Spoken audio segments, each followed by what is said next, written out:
Welcome to another crochet tutorial with Cosy Rosie UK.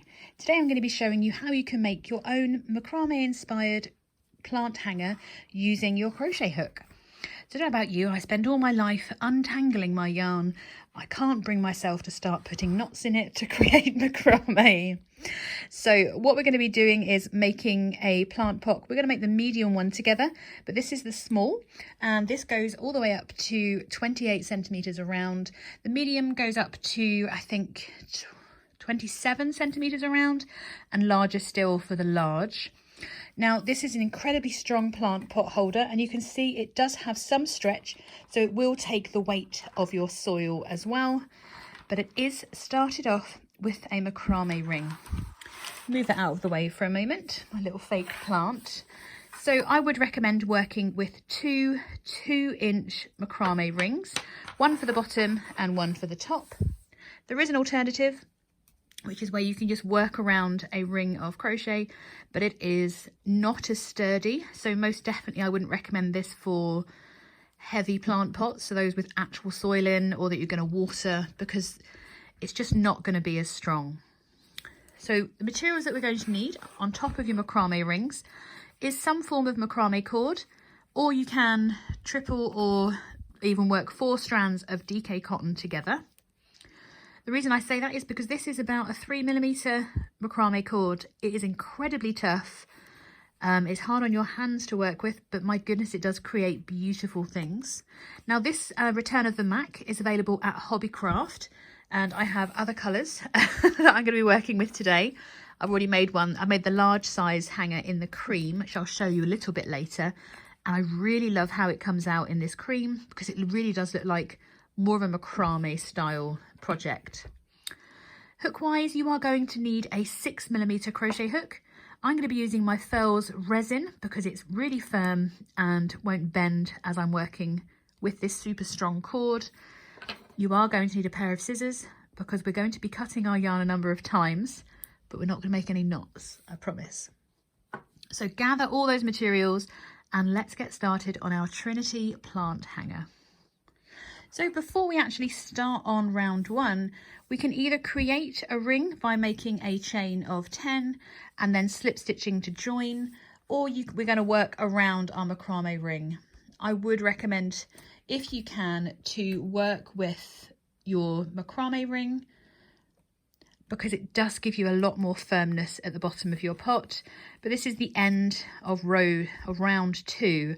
So row 1 is going to be worked around your macrame ring. So very simply, to get started, we are going to create a knot, and we're going to tie on our macrame cord onto our ring, because it makes it a lot more secure. I'm also going to work over the end of my macrame cord so that that gets hidden underneath the pot too. So once you've tied on your macrame ring, we're going to go on to round 1, and we simply bring the yarn up. So we insert the hook into the center of the ring, yarn over. I can turn my hook the right way, there we go, and bring that yarn up, and we simply yarn over the hook and pull through, and that just creates our chain 1. Doesn't count as a stitch, this one. So from here we're going to be working all the way around this ring, and we're going to work 20 single crochets. That's a US single crochet, UK double crochet. So to do that, we very simply insert the hook back into the center of the macrame ring, yarn over. I'm going to make sure that my ends are near the last stitch worked, so they're all nice and neat and we're not slipping away from where we tied on. Then we're going to yarn over and pull through both loops. So I'm working through my camera, so it's a little bit harder to see. I'm just adjusting my tail yarn just to make sure that that's hidden as well. So there you can see we've got where we tied on. There's our chain 1. This is our first stitch. We're going to make a further 19, so for a total of 20 single crochets working around the center of our ring. So that's number 3. Now you can see that I'm moving and adjusting how I'm holding this to make sure that my stitches are nice and even. This is because it's, if you're actually making this, you'll know that it's a bit chunky. The yarn is chunky, working around the macrame ring is chunky, and you've just got to kind of keep repositioning until you're comfortable and you're looking at your stitches and you see that there's not massive spaces behind, your loops aren't too big. This is kind of what we're looking for, is nice even stitches worked next to the last stitch, because automatically you'll fill the space around this macrame ring as we work all of those single crochets. So keep working around, placing one single crochet after another until you have a total of 20. So 1, 2, 3, 4, 5, 6 and 7. And I'll meet you back at the end of this round. I'm just moving those along back to where we tied on, making sure that end is nice and tight. And now I'm not going to work over that anymore, so I'm just going to push it out of the way. I'm going to keep working and I'll meet you at the end of round 1, where we'll end with 20 single crochets. So I've just completed my 20th stitch. As you can see, it looks like there's a gap there, but we can quite simply just move our work around, making sure that the majority of that ring is covered. This bit that's facing us now, with your stitches working anti-clockwise, is our right side. So what we're going to do at the end of round 1, we're going to slip stitch under that first single crochet that we made, putting our hook through both loops, yarning over, bringing our hook through and straight through the loop on your hook. I'm going to make sure that's nice and tight, and that completes round 1. I've still got my end poking out there somewhere, but it looks nice and neat and tidy. So going into round 2, we're going to begin by working a chain 1, and then we're going to work 2 single crochets into each stitch around. So as you can see on this kind of where I've used the 3 strands, it's going to be a little bit wavy, but that's going to allow for it to stretch around our pot as well. So once we've done our chain 1, you can see that that's where we slip stitch 2. And we're going to work back into that same stitch, placing 2 single crochets. So that's 1. And we work back into the same stitch to place that second single crochet. And we're going to repeat that into every stitch around. So you can see that it's very easy to be able to skip a stitch, but we have to be very careful that we're working into each stitch around. So you can see from the top, there's our next stitch. So we're going to work a further 2 single crochets.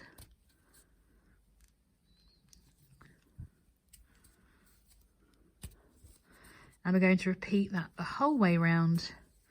So we should end, well, will end, should I say, round 2 with a total of 40 single crochets. If it's starting to wave a little bit, please don't be concerned. It should be a little bit wavy to allow for the curve of the pot. So keep working around. I forgot to do the second one in that one. Placing those 2 single crochets. And I'll meet you at the end of round 2 with your 40 single crochets all done. So I've just completed my 40th stitch and my 20th increase. And just as we did at the end of round 1, we're going to slip stitch to join this round. I want to point out that there is my slip stitch showing from the previous round that has nothing worked into it. Make sure you have that blank. Double count that you've got your 40 single crochets around, and you can see slightly how it's waving. That is fine. That's what we want it to do, I assure you. That was my dog. She snores so much. So we're going to slip stitch into the first single crochet that we made to join this round. Don't know how I missed that one. So we're going to slip stitch to join this round, making sure that that's nice and tight again. And then we are ready to go into round 3. So we've already slip stitched for the end of round 2.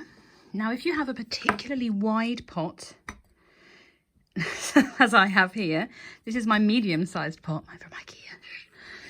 You can work one extra round of one single crochet into each stitch, but I'm going to just carry on from here, which will mean that all I see up the side of the pot are all the different triangles. So if you want to, you can work an additional round of one single crochet into each stitch around if you have a particularly wide base on your pot. So for instance, even this small pot just fits around, but you don't have to add that extra round on unless you really want to. Now, because I'm making the medium, I'm going to try and remember to give you the instructions for all 3 sizes, but if I forget, you will find a link in the drop down or in the description box of where to find the full written pattern. We're making the medium today, and there's a small and a large available too on there. So for round 3, if you're making a small, you're going to chain 8. If you're making a medium, 9, and a large, you're going to chain 10.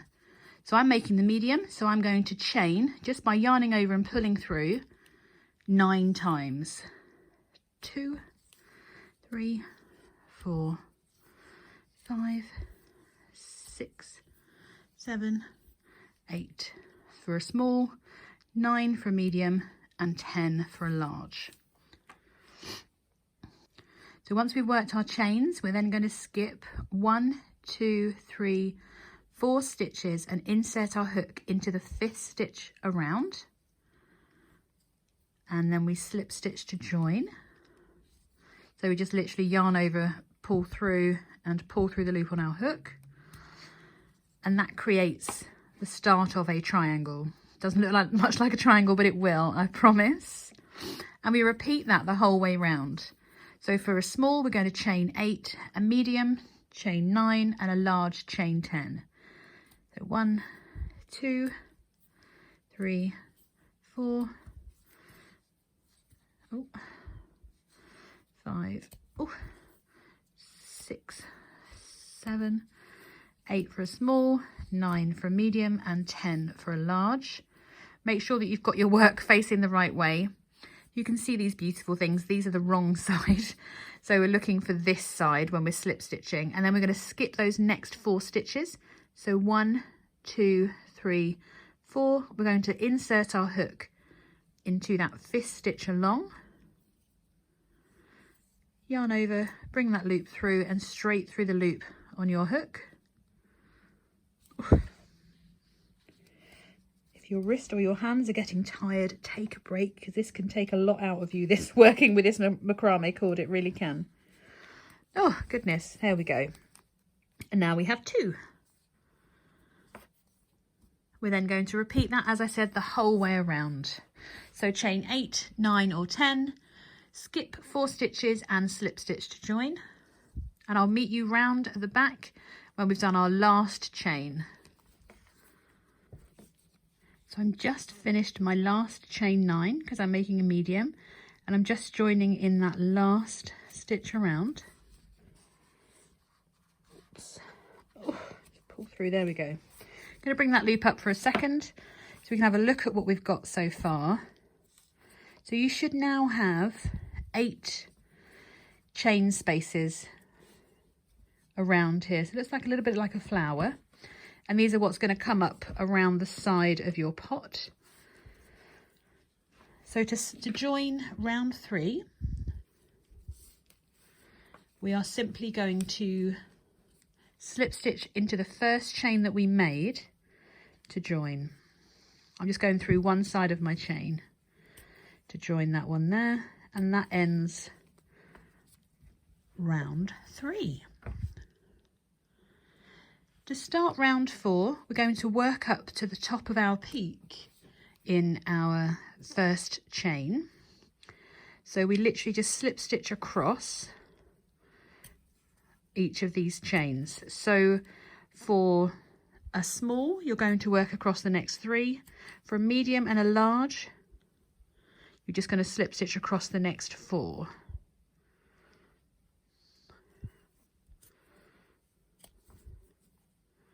And that's number 4 for me. And that takes you to the peak of your triangle there, what will become a triangle. From this point, we repeat what we did in round 3. So if you're doing a small, you're going to chain 8, 9 and 10, 9 for the medium, 10 for the large. So we chain,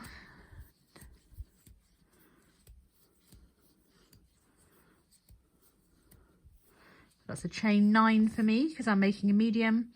And then we're going to slip stitch to the middle of our peak. So 1, 2, 3, 4. The 5th for me, yeah, I was wondering. So the 4th chains for the small and the 5th for the medium and the large. And we repeat that the whole way round back to where we slip stitched across those first few peaks. If you want to place a stitch marker, I'm going to pop one in just so you can see where to put it. So you can see that's where we've slip stitched originally. Just going to pop that stitch marker in so we know where we started, because there's no real shape to this and it's easy to get confused. So continue working your chain 8 for a small, 9 for a medium, 10 for a large, and then slip stitch to the middle of that peak in the 4th, 5th or 5th chain space, and I'll meet you around where our stitch markers are, optionally, or where we just started this round. So I've reached my last chain 9 because I'm making a medium, and we're going to just join it where we worked that slip stitches up the side at the bottom of this next peak, and we just slip stitch to join. Oh, I'm making a right hash of that, aren't I? And we just slip stitch to join just through where we slip stitched previously.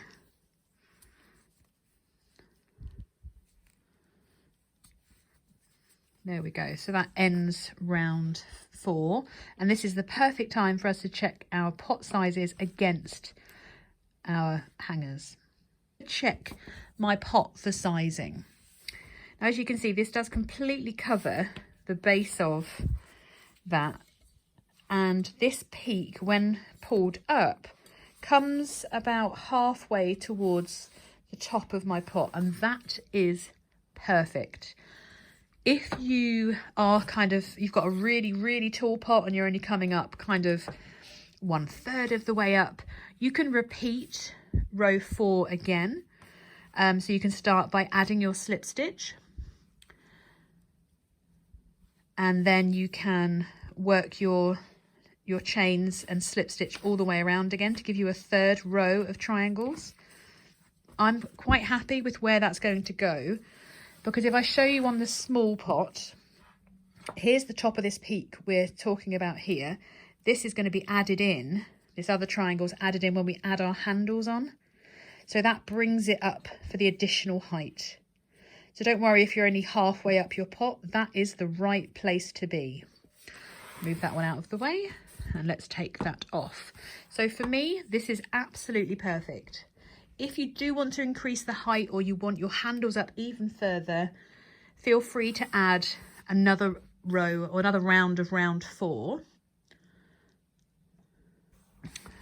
If you are happy with your height, we are going to proceed into round 5. So for round 5, you are going to need your scissors. This is where we are going to add in the handles, or the chains for the handles, which is what gives us this extra triangle. So let's work. First and foremost, we're going to add 4 strands to create 4 sides, or I don't know what to call them, hangy bits. So we're going to start by working the first one. Now obviously you can make this whatever length you want it to be. If you just want a short hanging space, or you want it to be extra long, because you've got a particular thing, just measure your chain that you want and repeat the same chain number on each of these. So for me, I'm going to stick to the sizes as per the pattern, because that's what I should do. I'm making a medium, so I'm going to chain 40. The pattern recommends for a size small, you chain 35, and for a large, you chain 45. So if you're doing a medium like me, let's do a chain of 40. So 1, 2, 3, 4, 5, 6, 7, 8. So that's my chain of 40 done. Oh goodness me, wires falling all over the shop. Now, as a general rule of thumb, your chain, you can't see that end, should be just over double the length of the height of your hook. So pot, this is a pot, Fiona. So you want your chain to be double the height of your pot, just to give you lots of hanging space. So once you've made that chain of 35, 40 or 45, we're going to actually fasten off. I'm going to leave not too long a tail. Now, if you only have like the one macrame ring that you've used in the middle, at this point, I'd recommend you leave a long tail because you can tie those to create a loop. I'm going to do a short one because I'm going to weave these ends in, and I'll show you how to do that in your chains as well. So I'm just going to pull that through with my hook and pull down to tighten, and there's my chain at the top there, and we have one strand. Now we're going to add the extra 4 strands around here. So we don't work into the chain spaces. So we skip 1, 2, chain 8 spaces, and then we're going to rejoin into where this slip stitch is. So I'm going to insert my hook under that slip stitch. So we've got one tail here, we've skipped that dip, and we're working under here. And because, again, this is a big project, heavyweight project, I am breaking the crochet rules and I am tying on my yarn. I know I said we weren't doing any knots, but for me, some of my plants are quite heavy and quite large, so I really want to make sure this is not going to come undone when it's supporting a, you know, a breakable pot. So we've got that end here, and I've just literally tied that on. So you can see you can just work straight away from this. And we're going to repeat the same number of chains in as we worked for the first strand. So I'm going to reinsert my hook back into there. Now I am going to show you how I weave my ends in as I go when working a chain. So let's work that first chain. So we bring the loop through and then we're ready to start chaining. So my end is across my work at the moment. So I chain 1. Now obviously normally would work along a stitch, but we can't do that. So this time I'm going to place the tail over my hook and then place my working yarn over and pull through. And that just brings it across the back of that stitch. And I can tighten that wherever I need to. And it just drops down the back. So that's chain 2, chain 3. I'm going to do the same and just pull the tail yarn over the front of my hook and work over like that. You can repeat that the whole way up, and it just kind of loops it through the back of your chain without anyone seeing it, without you having to sew it in. And for me, that is the magic of this. So you're working it over your hook, and no one can see, but the end is coming up with us. And it just means we don't have to sew those in. And for me, that's got to be a win. So just place your tail over your hook and work your chain. So I'm going to be doing a chain of 40 to match my other side whilst weaving my tail in as I go. I can securely cut that tail yarn if I wanted to now because the yarn is tied on and I've worked my chain successfully. And we're going to repeat that the whole way round, so we end up with 4 strands. On the final one, we are not going to fasten off, okay? So we skip that dip, we work another chain here, weave that end in as you go, and then on your final one, so you've got one dip in between without a chain, we're going to leave that fastened on, ready to go straight into our round 6.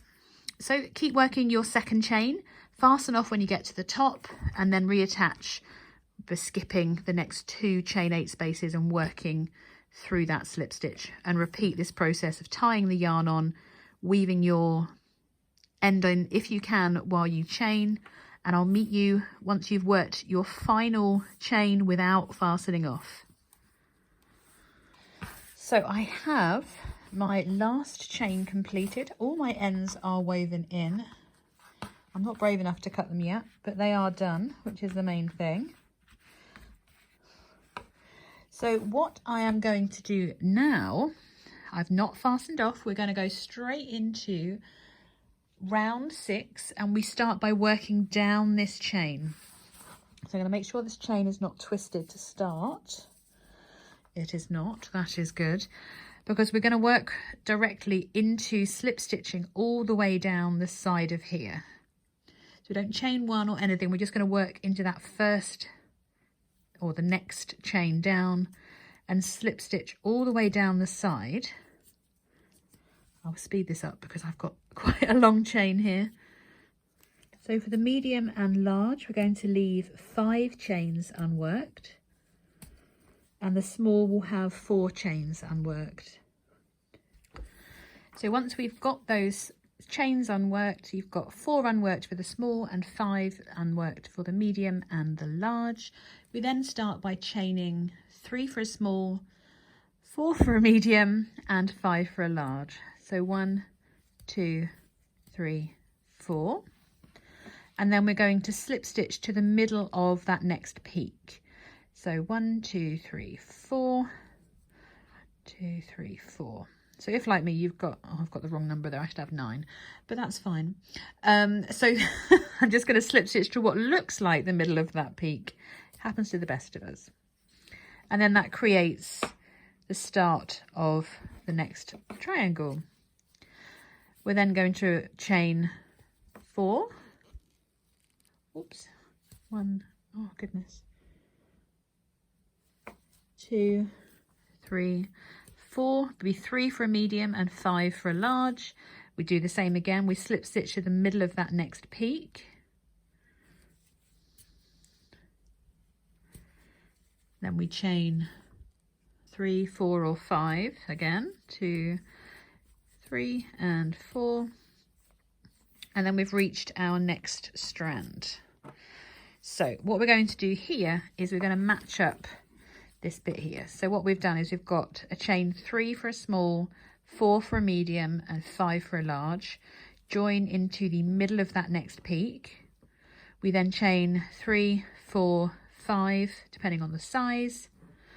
Slip stitch to the next middle of the peak, and then we chain again 3, 4 or 5 before joining onto the next strand.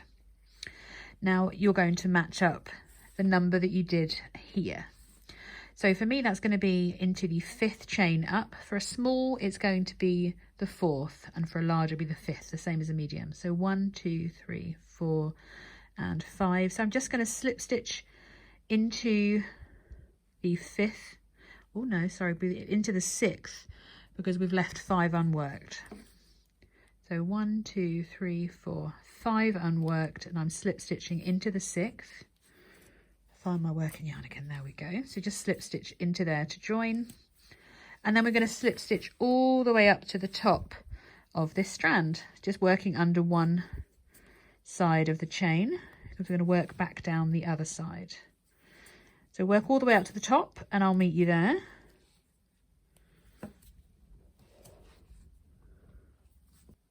I'm just slip stitching into the top of my chain here. And then I'm going to do a little chain 1, because that'll allow us to work back down the other side. So we've now got, well, the other side of the chain work. See how, sorry, it's hitting that pot. It makes it a little bit less stretchy, so it's giving a lot of firmness into it. Now I'm going to be using a macrame ring at the end of my pattern to join this. So I'm going to weave in this end in the same fashion that we did when we worked on the strands. So to do that, we're going to work all the way back down, leaving, well, we're going to leave those 5 or the 4 or 5 chain spaces unworked so we can work back around. So let's work down some of this side together, just so I can remind you how to try and weave these ends as we go. So I'm going to work over into the same chain space again, just by moving that tail out of the way, where we just did that chain 1. And then I'm going to insert my hook place my working yarn under my hook, pull through, insert my hook. This time it's over my hook, pull through. And I'm going to repeat that the whole way down, so it goes under my hook for the tail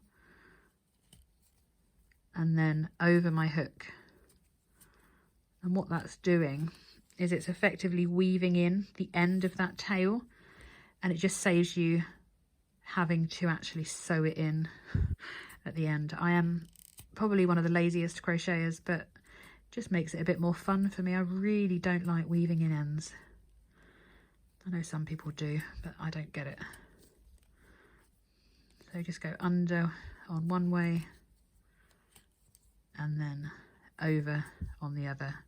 You can do that down for as far as you like. That is definitely secure, so I'm going to leave that hanging now and just slip stitch down the remainder of the side. Ready to repeat those extra peaks before we get to the next strand. So I'll meet you down at the bottom of here and we'll do those joining peaks again. So I've made my way all the way back to where I joined, and I've slip stitched into the same stitch that I joined in there, and you can see what we're going to, I hope you can see what we're going to do. We're going to recreate these triangles here. So we're going to work our slip stitch, join in the middle of the peak, slip stitch between the peaks, and then we're going to slip stitch onto the peak again. So whatever you did, whatever size or number of stitches you did for these chains here, try and do the same here. So for a small, it should be a chain 3, a medium would be a chain 4, and a large would be a chain 5.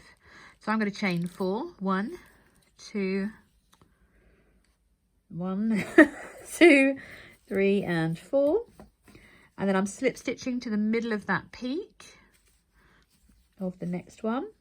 Try and go on to 2 just to give it a bit more stability. And then I chain 4 again. 1, 2, 3, 4. We're slip stitching again just into the middle of that peak. And we are ready to join back on to our next chain. We are going to repeat this the whole way around. So just as we've done before, we're going to do our chain 3, 4, or 5. Have to be careful when I say numbers, I forget what I'm counting. And then we're going to slip stitch onto, we're going to skip 4 for small, 5 and 5 for medium and large. So 1, 2, 3, 4, 5. So we join into that 6th chain for the mediums and the larges, and the 5th for the small. There we go. So from here, we're going to work all the way up our chain to the top. We're going to chain 1. I'm going to weave my end in because I'm using a macrame cord at the end. Work all the way back down to where we've just joined. Then we chain 3, 4, or 5, depending on the size, slip stitch to the peak. 3, 4, 5, slip stitch to the peak. 3, 4, 5, and then we're working that last chain all the way up to the top. All the way back down again. We're going to repeat it all the way around, and we're going to end on this first one that we did. So you can see this is where we actually rejoined, we ended our last join, and we're going to end at the very top here, but do not fasten off, okay, because there's still round 7 to go. We're nearly there though, believe it or not. So work all the way around, and I'll meet you back with your yarn still joined at the end of round 6. So I have just finished round 6. So I've made it all the way around all of these strands or hanging things. I'm not really sure what to call them. I've managed to weave in most of my ends as I've gone, and I'm right up back where we started all the slip stitching. So you should now have your pretty much completed wall hanger. It's not a wall hanger, it's a plant hanger. And we should have 4 strands, all the same length, with this braided style kind of support hanging, would probably be the best way to describe it. Going to move all of that out of our way so we can focus on what we're going to be doing next. And I'm just going to double check that I've got this facing the right side of me, so I can't move it all out of the way really. So the end of round 6, we are going to Oh my goodness, where's that gone? There we go.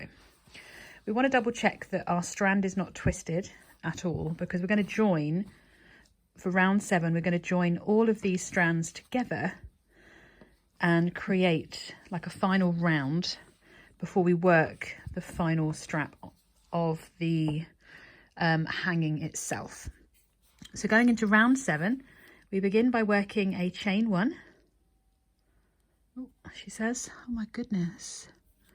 So for round 7, we begin by making a chain 1, and then we're going to work 2 single crochet across this. So I'm going to go into that space there, working 1 US single crochet, UK double crochet. Then I'm going to work my second through the top of this slip stitch here. Oh. So that's number 2. And then I'm going to find the next strand, and making sure that it's not twisted, I'm going to work 2 single crochets across this strand as well. Just insert the hook. I've gone underneath the slip stitch. That's 1. And then I'm going to go under that slip stitch there. So that's 2.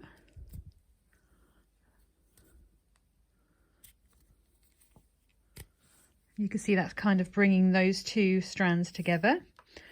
Move this around a bit, find the next strand, making sure that it's not twisted. I'm going to work through these 2 slip stitches again.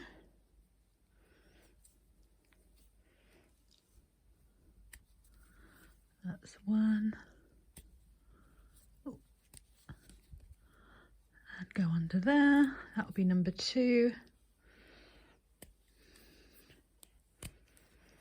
Now we've got all 3 connected. We've got 1 more to connect. So I'll bring this around. Again, I'm just making sure that it's not twisted. Insert my hook through that top slip stitch. 1 and 2. Oh, there we go.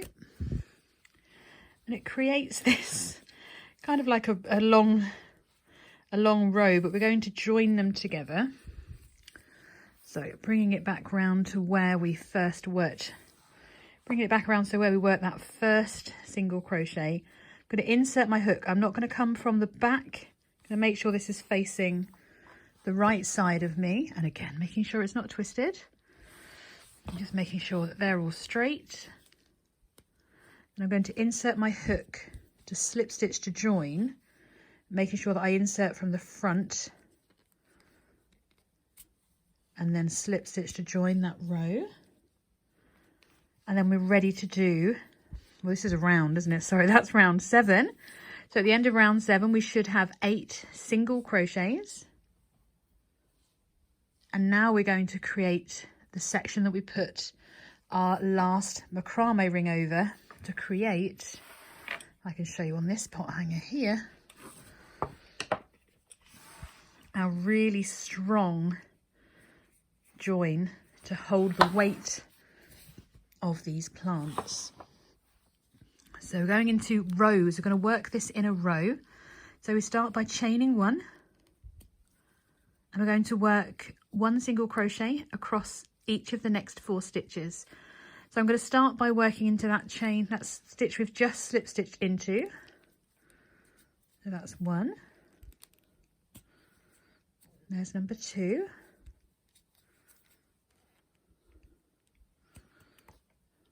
Sorry, I can't see my hook through my camera. One's number 2. There's number 3. And then finally number 4.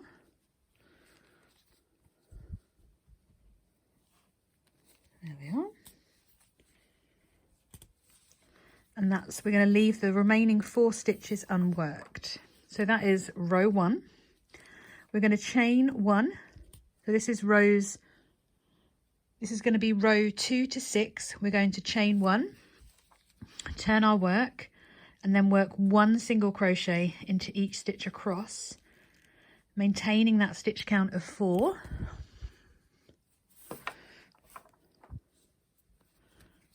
That's 1, 2, 3, and 4. Then we can chain 1 and turn. And we're just going to keep working 1 single crochet into each stitch across. 3 and 4. If I can get that whole stitch, there we are, number 4. The weight of this hanger is now pulling down, there we go. And we're just going to keep doing that until we have a total of 6 rows. So here's our first row here, 1, 2, there's row 3 and 4. So I'm going to chain 1 and turn. Just uncurl my hanger here, because what we're going to do now is actually fold this flap over and slip stitch it into the stitches that we left unworked. But before we do that, we need to insert, well, put our macrame ring over this flap. And obviously I don't want to fasten my yarn off, so I'm just going to bring up a loop and place my macrame ring over all of that. And you can see that what we're going to do, we get the yarn out of the way, is we're going to join over this macrame ring. You can do more rounds and more rows if you want to by slip stitching into the opposing stitches, but our yarn is obviously in the way. So once you've put your macrame ring in, I'm going to reinsert my hook into that pulled up loop and bring some yarn through my macrame ring and just keep it out of the way of what I'm doing.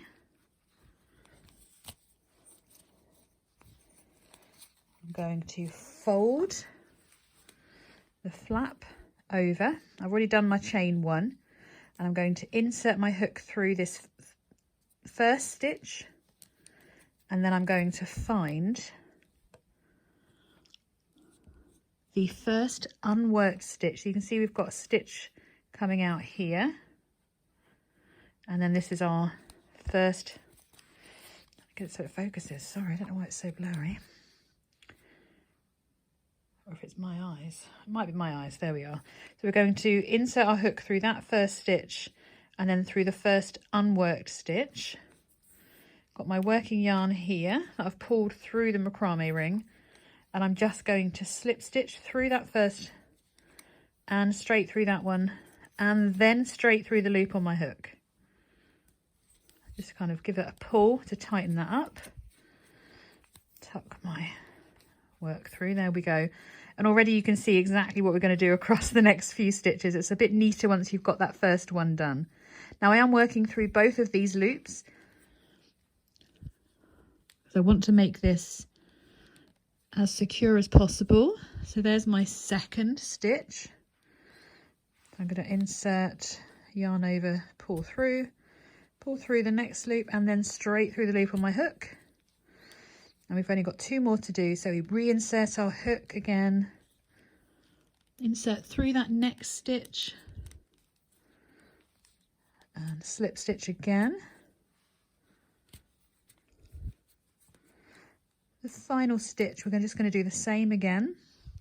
This is probably the fiddliest one because it feels like it's on a bit of a corner or on the circle. There we go. Slip stitch through all of those, don't drop it like I just did. And pull through to tighten. There we go. And just to be extra safe, I'm going to make a little chain 1. And then I'm going to fasten off this strand. So let me grab my scissors and then we'll have a look to see what that looks like. So I found my scissors and we're just going to snip a length off, making sure we've left enough to weave in at any ends. You can see this looks a little bit loose here, so I'm just going to pull on that to make it a bit tighter. We can always sew that together a bit if we need to.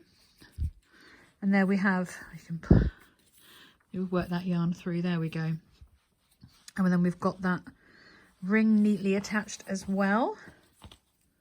So now all that's left to do is just to work and trimming all of these ends. If you haven't woven them in, it is really worth making time to securely bury them in, making sure that they've all been woven in, because this, although it is 100% cotton, with the weight of the soil in your pot, most definitely we need to make sure that everything is secure as it can possibly be.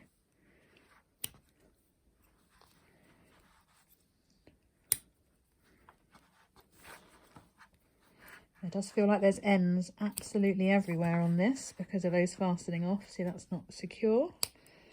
There we go. I'm leaving that one. I'm coming back to that one. Ah, we do not need any more. So, do we have any other ends? That one there, and we have this one here at the beginning as well. Just going to make sure that that's trimmed as well. There we go. And then the only one we have left is this one here. I've managed to secure and hide most of my ends. So you will need a chunky yarn needle for this. Let me grab mine. And probably it should be metal, but hey, only because this is a tough yarn and we're going to be squeezing it through some tight spaces here. So have a look to see how tight your join looks there. Mine doesn't actually look as good as I would like it to, so I am going to take the opportunity to secure that here just by kind of whip stitching through, just to pull that edge together. I'm going to do that again, maybe through a slightly different place. And this time I'm going to insert my needle through that loop to create a knot and pull very tightly. And I may even knot it again on itself, because I do not want this coming undone if I'm putting a glass pot, which I will be, into this plant hanger. So that's unlikely to come undone. And now I need to bury this end. So I'm going to go through somewhere that looks like, there we go, kind of underneath. So I've gone through one side and straight outside the other side of the macrame ring. And I'm going to tighten this side here exactly in the same way. I'm going to come out, because I've come out from there. I knew that, it's just unlined itself.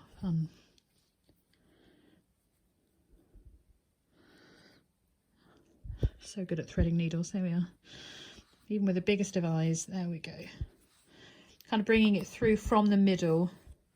And again, I'm going to whip stitch it around this opening, just to make it nice and secure. Now I'm running out of, this is why we should always have lots of tail, Fiona.